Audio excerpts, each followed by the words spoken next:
It's a 2-point game. Get him an early screen.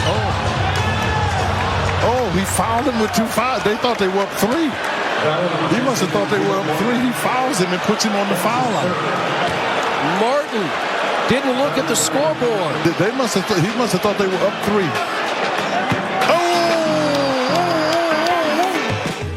What is up, Pacers Nation?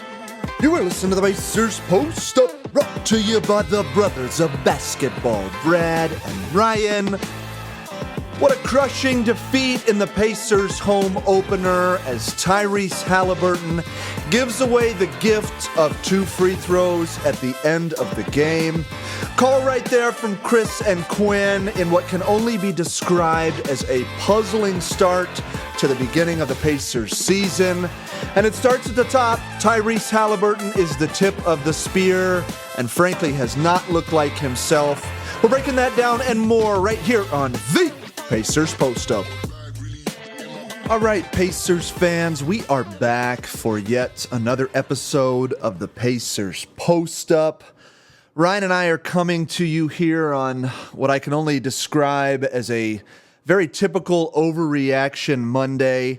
Both of us were in the building last night for the 76ers game and got to witness kind of the epic collapse, if you will, and while it is only 3 games into the season, there's a lot to unpack from what we saw to start off, the season campaign in Detroit. Obviously, the dud that was, the New York game at Madison Square Garden on the road on Friday, and then a home opener that, frankly, Ryan, we had so many chances, and so many times the Sixers opened the door back up for us. Haliburton had some late game heroics that kept us alive, but really not feeling a lot like Pacers basketball. I think that's where we have to start. And I understand it's 3 games in, and I'm going to preface this entire conversation by saying Ryan and I are well aware that this is a very small sample size, but we're here to talk about Pacers basketball, and so far it has looked very little like what we expected, certainly what we saw for not only the start of last season, but how we finished with pace and random and, an exciting brand of basketball. It has not been that. So that's where we're going to start, Ryan.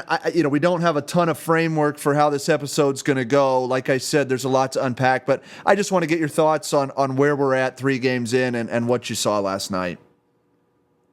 It's not been, the Pacer team we expected to see to start the season. We got that win in Detroit, but really didn't look great until the fourth quarter of that game. And then you hit on it with the Knicks game. I mean, that was about as bad as it gets. Probably one of the worst games we've had in the last couple of years. And then the Philly game, you're coming in, no Paul George, no Embiid. And really outside of that, I mean, Maxey, you knew was going to come in and get his own, but really a game that we needed to win, and I think we have a better team then, especially with those 2 players out, and one that could haunt us even a little bit down the line in the standings, just because I expect us, hopefully, to be, battling with the Sixers moving forward for standings. And it's just been tough to watch, and there's, individual performance-wise, I'm looking through some of the numbers right now. It's hard to point at somebody particular other than really Tyrese, unfortunately. And I think that's the place where a lot of Pacer fans want to start, and where I think we should probably start today is just, it's not been, it's the shot's not there. The playmaking hasn't quite been there. We'll get into maybe why we think that might be the case. And yes, it's all overreactions. If you pull the 3-game sample size from last year, you could probably find a similar stretch for all these guys. But it's a little bit more than that with the preseason too, where we saw some sloppy play there as well. So just trying to figure out where Tyrese is. I have his numbers pulled up right now. Through 3 games, he's averaging 12 points on 30% shooting from the field, 20% from 3. And really the number that stood out to me is only 3.7 assists per game. Right now, Siakam, McConnell and Nembhard are all averaging more, and guys like Obi are only about assist and a half behind him. And I think that's where we talked a little bit, Brad, and I'll push it back to you, where they're using Tyrese differently in terms of what his, on-ball usage. They're using him off-ball more, and I wonder if it's affecting the offense. Well, the short answer is yes, and I love that you mentioned the preseason too, because while this is a 3-game sample size in the regular season, we were talking about this 2 weeks ago because the preseason looks so bad, and I understand guys maybe aren't playing at max effort or what have you, but the regular season has been a continuation of the preseason is probably the best way I can put it. And I looked at those numbers too. Ryan and I don't always compare notes. I'm in California today. He's back in Indy, but he has 11 assists on the year to 7 turnovers. Yep. I mean, that's 3 games. I mean, this is a guy that basically averaged 11 assists a game last year. I think it was 10.8 or 9 when the season was all said and done. And what you said, because I wanted to inspect a little bit, talking about his usage, I thought, okay, is it down? Is his usage just down? And it's not. Relative to last season, it's almost dead nuts on in terms of his usage rate for the first 3 games of this year and the cumulative of last year. It's about the same, but it has looked different. We have different guys initiating. Carlisle has really liked to leave Haliburton on the floor when he brings McConnell into the game with that second unit, kind of the first wave of bench guys to hit the rotation. And when he doesn't have the ball in his hands, I hate to say it, he's just a different player, and in my opinion, a far less effective player. And I think we're seeing that play out. I mean, the 0 for 8 performance at Madison Square Garden is head scratching. It's embarrassing. He probably gets a bucket there if he has to play, but when you're down 30 plus points in the third quarter, it really doesn't matter. And that's where we found ourselves in that game. So it to me, I know a lot of the post-game commentary last night was talking about rebounding and turnovers, etc. But I hate to say it, rebounding's been a problem for us. This entire, the entire Haliburton era has had a rebounding problem, asterisk on it. This is a different version of Haliburton, and I'm just not sure exactly how we're going to get back to, the pace and space and, frankly, giving him the ball and letting him make decisions, because I think that's when this offense is at its best. And I understand that Andrew Nembhard has talent as a creator and as a ball handler. Siakam has talent. TJ McConnell has talent. You want to get Ben Mathurin his touches, and we can talk about Mathurin a little bit later. But I don't know, Ryan, am I off base? It just doesn't look right. I mean, I just don't think we're putting him in a position to be successful when he is off the ball. No, yeah, and it's clear and obvious there's a funk there with when he's off the ball. And I do to play a little devil's advocate, that Nembhard's getting a little bit more run in that sense, and we like TJ, but this offense goes as he goes. He was the reason we were the number 1 offense in the league last year. And as much as it is great to get some of these guys a little bit more touches, and that will play in, we saw this, with double teams in the playoffs, but they're not running that action to them right now. And the offense has really been, as much as, the talk in every offseason, you hear this from the whole coaching staff, is defense, defense, defense. The defense has been fine, honestly. I don't know where we're at in the league right now, but I bet points-wise, especially considering we went into overtime already, we have to be on the lower side of the league per game. And so, to me, it's about getting this offense back. And we've talked about it. Just doesn't feel like we've had those spurts where we're just unguardable and Tyrese is finding everybody. And I wonder if part of it with Tyrese is, is it because his shot's there? He's not demanding that double team as much and teams are able to play off and know he's looking for it. But man, so much has gone into his shot, and I do think the shot will come back, hopefully sooner rather than later. But his playmaking and getting everybody involved, and just where we have that, nobody sticks on the offense. The ball is always moving. It feels like we're getting into a lot more of late shots in the shot clock shots, and just I don't know what we need to do as a team. If it's something with Tyrese, he's been making light. I don't want to get into, is it mental? Is it the hamstring? I don't think it looks physical, but no. I don't know what we need to do to correct it. But there's definitely something there. And it's the offense, as crazy as it sounds. Yeah, and I don't think anybody had that on the bingo card to start the year, frankly. I mean, the way that I think we were second in the league in pace last year, second or third in offense, or maybe were we first? I can't remember. We were top 5 in both when it came down to the end of the year. I don't have the stats in front of me, but I like what you're saying about Nembhard, and we've touched on Siakam. And if you just look at the box score last night, again, it's one game. Siakam has 6 assists, Nembhard has 8, Haliburton with 2. So those guys are getting assists, but stylistically, I don't think it's the brand of basketball that is going to put us in a position to win, if that makes sense. I understand some of the results are there, and yeah, I love seeing 8 assists for Nembhard and 6 assists for Siakam. But if it's coming at the cost of Haliburton only having 2 assists, and frankly, he shot 4 of 9 from deep last night. It was really the head-scratching free throws where he misses the technical free throw, and then it's a bad brick on a bailout foul by, I think it was Caleb Martin at the end of the game, just kind of making a dumb play, thinking that they were up 3 when they were up 2. But I just think we have to get back to, I mean, listen, how often did we see Haliburton and Turner running the pick and roll last night? I'm not sure I can remember, more than 2 or 3 possessions where that was the top duo in the league last year. I just feel like we have to make a concerted effort to get Tyrese going again early. And I think that we've talked about it. You saw him attack the basket, trying to, get into driving lanes and not settling for outside shots. I thought all those things were good last night, but he said it after the game. Did you hear the post-game comments last night? Did you see any of that? I was too upset to watch it. I'm going to watch it today, though. So he was asked point blank. He was asked, do you feel like yourself? And it was a one-word answer, and the answer was no.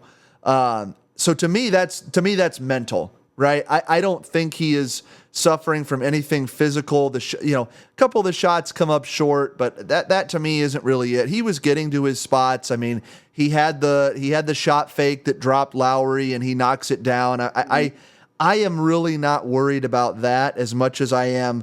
I think we may be trying to build a little too much nuance or a little too much into our offense from last year. And frankly, I think it's give Tyrese the ball and let's go let him do what he does. And I don't feel like we've seen that through 3 games so far this year. And that is not to make an excuse. I mean, I think we're starting with Haliburton because he's the tip of the spear, right? He is the one he's the engine for this entire team, and it hasn't looked right. Now, we got out-rebounded last night, 37-54. We gave up 20 offensive rebounds, and they had second-chance points turnovers that accounted for, they basically got 31 points off of turnovers last night. So there were a lot of other head-scratching plays that we made, and you sit there before the game, Ryan, and we're talking. I mean, we shouldn't be surprised. Andre Drummond was minus 750 to get 10 rebounds. It's unbelievable. Like, you just know that he has our number in that arena, and I think he ends up going for, I got the box score, I want to say, it was 17 rebounds. I don't know. I guess I'll ask for your thoughts on the rest of the game last night. Let's set Haliburton aside. We obviously feel like there's something not right there, but what else did you see from us last night, overall that has you a little concerned? Not to allude what you just hit to, the rebounding thing, I'm not going to totally overreact. As you've mentioned, we're a bad rebounding team. Drummond specifically, if you've watched the Pacers, during Drummond's career, it feels like he averages at times 20 and 20 against us. So can't totally overreact to that. The one thing that caught my attention a lot was a lot of the missed free throws and opportunities. Obviously, the Tyrese one, you hit it with the tech in the late game. But even in that game, we were up 5 with about a minute and a half going into the game, 102-97. And Nembhard missed a free throw. And then aside from that, Turner I think had missed Tyrese, one down the stretch too. Turner missed one. Yeah. And then Tyrese in regulation dribbled off his leg 2 times, I think. Just blatant turnovers while dribbling. And And that's where it's just, I don't know, is this just too much of an overreaction to one game? Because it felt like to me, and I can tell you because I live betted in the game, we were the better team the whole time, waiting to go on that run. And in the middle of the third quarter, I looked to you and said, all right, we just had that 8-0 run we were looking for. We'd gone down 8, kind of a pivotal time. Our bench hit some big shots in there and kind of carried us back. I was like, okay, I think we're going to win this game. And then the execution just went out the window. And so I'm hoping that small game sample size, we're a good free throw shooting team, across the board, maybe outside of Siakam, honestly, but the rest of the guys I trust. And that's not to say Neesmith, I think, hit 3 in overtime that were big free throws off their one monstrous dunk, which was just nasty. Yeah. But that was kind of the key to me, was we couldn't get the boards, and then we couldn't take advantage. I mean, what a terrible foul by Caleb Martin to send Tyrese to the line. And it feels like he was at the line for 0.1 seconds and he already missed it. I know he has a quick free throw routine, but by the time I barely glanced up, he'd already missed and the game was over. So try not to overreact to that stat specifically, but what else did you see? Yeah, I think to me it was, and again, I hate to be this way, but we're here to talk about Pacers basketball. The late game execution was eerily similar to some of what we saw in the Boston series with the, frankly, we were up, I want to say, this is rough math, I think we were up 5 with a minute and a half to go, something like that. I don't have it pulled up in front of me. Let's just say it was 5 with a minute and a half. There's only so many possessions left in the game. If you can get a bucket and a stop, or either a bucket or a stop, you probably have a pretty good chance of winning that game. And you hit on it. There were a couple of, trips down the floor where Tyrese just, I don't know what is happening for him mentally. I don't know if he's getting sped up internally. I don't know if he's having, flashbacks to what happened in Boston or what. I don't think that's the case. I'm just saying it out loud because, he's dribbling it off his leg. That's really the best way to say it. And then defensively, we were not able to get any sort of stop. They get 3 easy buckets there, and before you know it, they've gone on a 6-point run. We've turned it over 3 times down the floor, and all of a sudden, the entire dynamic has shifted. And frankly, Tyrese hits a miracle shot that even gets us to overtime. I mean, that's not a shot that you're counting on making. We get there, and I agree with you. He gets to the line at the end of the game, and everybody saw it was the quickest release. It was no confidence. It was just like, okay, I don't want to think of. It was almost like he didn't want to think about it. So as soon as he got the ball, he's like, I'm not going to think about it. I'm just going to shoot, right? And that did not work out. You did hit on the Neesmith dunk, though. I thought that was awesome, and the Pacers posted a Troy Pepper video today of him calling that during the game. I thought that was pretty good. If you guys haven't seen that, check it out. I do want to touch on, we can kind of move on from some of the, just some of the bad play, if you will. There are some things happening at the end of the rotation, and I got into a little bit of a Twitter dialogue last night with some fans that were at the game, talking about what's going on with particularly Ben Mathurin, Jarace Walker, and Ben Sheppard. And I don't want to lead the witness here, but I guess from a rotation standpoint, what are you seeing from those guys? Because I have some thoughts, and I think it's worth talking about because we still, through preseason and 3 games into the season, there's not been a lot of clarity. We played 11 guys again last night, and Rick's talked about not wanting to do that. How do you think that's all going to shake out, and what have you seen, I guess, so far? Yeah, I think one thing we really, blew, Brad, was on our bold takes of the season. I think we should have said that Ben Sheppard was just going to be too good to be left out of the rotation. Yeah. Very much like last year, TJ McConnell seemed like the odd man out, and we discussed before we even launched this podcast that we thought that was outrageous and that he was going to get minutes. And 3 games in, I don't see how Ben Sheppard is able to be staying out of this game. I think we're going to touch on Walker and Mathurin as well, but just to start with him, because this was probably his most significant minutes. Obviously, the Knicks game, by the time he got in, really didn't matter at that point. Yeah. But I just think between Walker and him, because it kind of feels like those are the two where they're playing Walker almost in the first half, it looks like, and then Sheppard in the second half, which has kind of been how they're running it. And as much as Walker has shown flashes, Sheppard is just so consistent, and specifically his fit with that lineup is so well, because you saw him. He had, run on Maxey, Martin, Oubre, who were really their offensive go-getters last night, and he's always in the right spot. And, man, is there a pure three ball, especially the corner, than when Ben Sheppard puts it up? I mean, the crowd was going nuts. I know you love it, and he's looked good. And right now, minutes-wise, him and Walker are about even. And I don't even want to say that Walker's played bad to kind of steer it over to him, because there have been flashes, but his flashes are double-ended, where one play he drives, gets the and one, looks good, and then,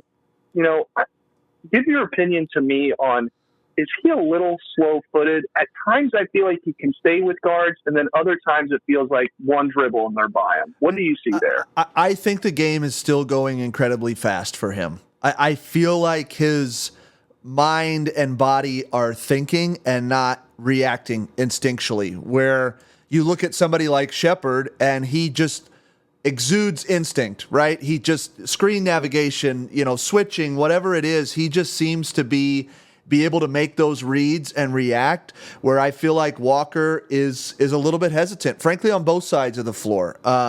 He's a bigger guy. This is a guy that we drafted to be a power forward. So I think we do have to keep that in mind, that we're in the middle and really the very beginning of a, as Chad Buchanan put it, a position change for him. And I understand why we're doing it. I think he has shown, certainly from shot making, playmaking standpoint, that he can fit that point forward type of role.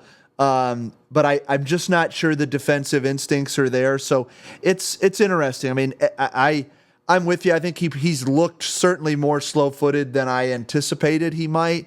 But I also think some of it might just be getting some reps against quicker guys, right? Where he is having to match up against guys that maybe have more of a tendency to put the ball on the floor and expose some of that, slow-footedness until Walker gets better at understanding and making those reads in real time. I guess that's my eyeball assessment of it, if you will. To touch on a little bit more, defense oriented, I'm right back where I always end up with Ben Mathurin, which is this roller coaster ride, where I think Mathurin has looked better in spots from an on-ball defensive perspective. I think he clearly is playing a little bit more physical. I think he's staying in front of guys and a little bit more sound in his defense. He had one play against Brunson in the Knicks game that I really liked. He got caught at the very end on a head fake, but generally made it pretty difficult on him. And then those are the highs. And then all of a sudden, he just makes these bonehead reads where it's like, he's going under when he should be going over, or he's getting backdoor cut, or, and you can tell when the other guys on the floor are looking at him like, Ben, what are you doing? So I'm not trying to pile on here, but I just, again, I was a little Twitter dialogue last night. Ben Mathurin is minus 14 in 21 minutes and finishes with 5 points. Ben Sheppard is 15 minutes plus 14 and finishes with 6 points on half the shots. To me, there's one person that's making winning basketball plays, and there's another guy who's uber talented who just can't seem to get a hold of this opportunity that's in front of him. So I know we're talking about Walker. I'm interjecting a little Mathurin here. I guess, what are your thoughts on Ben a couple of games in? Ben Mathurin, that is. Yeah, you hit where you can even tell some of the players' frustration on defense. There was a play in the Knicks game where you can literally hear Obi screaming. He's so loud that Ben missed a switch. It came over that rim mic almost through the crowd and into the broadcast. And it was late in the game, so maybe Mathurin had checked out. But part of that's the issue is when he is engaged, if you look at his defense in that Detroit game in that fourth quarter, he looked pretty good on ball, close for us, and the offense was obviously rolling. And then late in the game, being there, you get the luxury of seeing he was checked out in the fourth, and his body language was atrocious walking back. I mean, it took him probably 10 seconds to walk from the free throw line basically just to the bench on his own side and shoulders down. And it's one of those things that I've touched on a lot, that he is so up and down. I mean, if we had talked Mathurin before last night's game, he looked pretty good. I mean, he was, I think, leading our team in points, and the shot looked to be there, and he was making some good reads. And now it's the same conversation where it's exactly what you said, where he was a big part of why we couldn't dig ourselves out of that hole early. The shot wasn't there, forcing certain shots, and I don't know what it's going to take for a guy like Mathurin to become, and I know it's still just his third year, so consistency is something that a lot of young players struggle with, but at some point we can't keep having the same conversation where one game Ben can look like one of the best players on the court, and then one game he looks like one of the worst players on the court. And I'm with you where, you know, you look at a guy like Sheppard who is just, you know, always in the right spot. And that's one thing where even talking with Walker and Mathurin to kind of loop it in, where I was bringing in slow-footed and on-ball defense, it seems like they're anticipation. They don't know what's coming. They're surprised by a screen almost, where it's like Sheppard is 3 plays ahead of it. He's already positioned himself to get through it. And part of that, I'm sure, is coaching, but, you know, that's feel. That some of that isn't something you can get. You know, you can watch as much film as you want, but you've got to really get the instinct for that. So, you know, obviously this is where we don't want to keep saying it's game 3, a lot of overreactions, but I wish, you know, after the start Mathurin had, it was really tough to watch last night's game where everything you fear from Mathurin was right on the table again.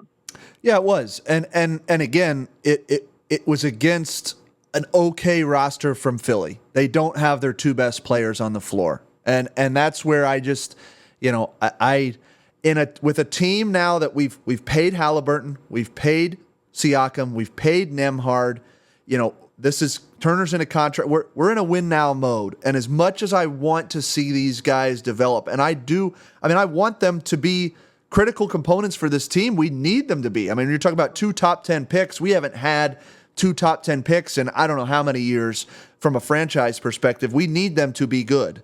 But I also think we need to win basketball games. And I think right now Ben Sheppard gives you a better chance than, frankly, both of them.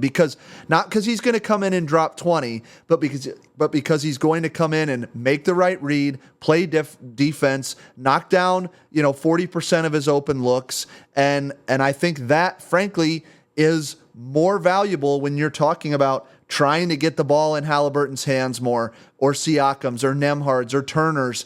We don't need these other guys necessarily to come in and pound the rock. So Sheppard's a 3-and-D guy. It's an extremely valuable trait in this league, and I know I'm on the, you know, I'm the leading the bandwagon. I want winning basketball on the floor, and as much as we need to develop these guys, we're talking about year 3 for Mathurin and year 2 for Walker. It's time to start seeing some of this translate into meaningful, you know, basketball. So, well, that's enough on them. Again, you said it. You hit the nail on the head. It's 3 games in. We knew coming into this conversation it was going to be an overreaction. But, Ryan, we'll close with this. I'm going to set the stage. 9 of our 10 next opponents were playoff teams from last year. The only one that wasn't is Charlotte. So things do not get any easier for the Pacers over the next, you know, let's call it 10 games.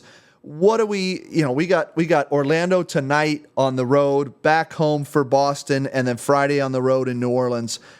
What do you need to see? What do we need to see, you know, just to have a glimmer of hope? I mean, we could be, you know, after Wednesday, we could be 1-5. 1-4. What are you looking for this week? I want to see Pacers offense back. I want to see pace. I want to see ball movement. I want to see, that's really the key for me. The defense, and we'll see, you know, Orlando's been a tough matchup with their size. Boston is, you know, just on an absolute heater, seems to really be levitating above the rest of the league right now. New Orleans has their internal issues with Ingram, but have started pretty good. So my panic meters, again, not to overreact, is pretty high. And I would like for us to respond tonight, specifically against Orlando, and for most of you are probably listening. This game has already happened. So I'm hoping that by the time you listen to this, that we've already turned a page here and the offense looks like itself. And really that's why we started this conversation with Tyrese, because a lot of that, it's as much as we want these other guys involved. He's our franchise player. He's our star. He's our all-NBA guy. And I would hope to see in the next stretch where we can get a game where Tyrese is able to do the typical playmaking we see from him and finish, with 10, 11, 12, 15 assists on 1 or 2 turnovers. That's what I'll be looking to hopefully see. Yeah, I think that's exactly.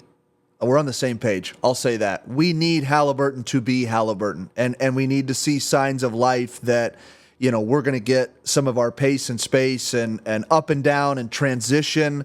I feel like we've had almost no points in transition so far through the preseason in the first 3 games.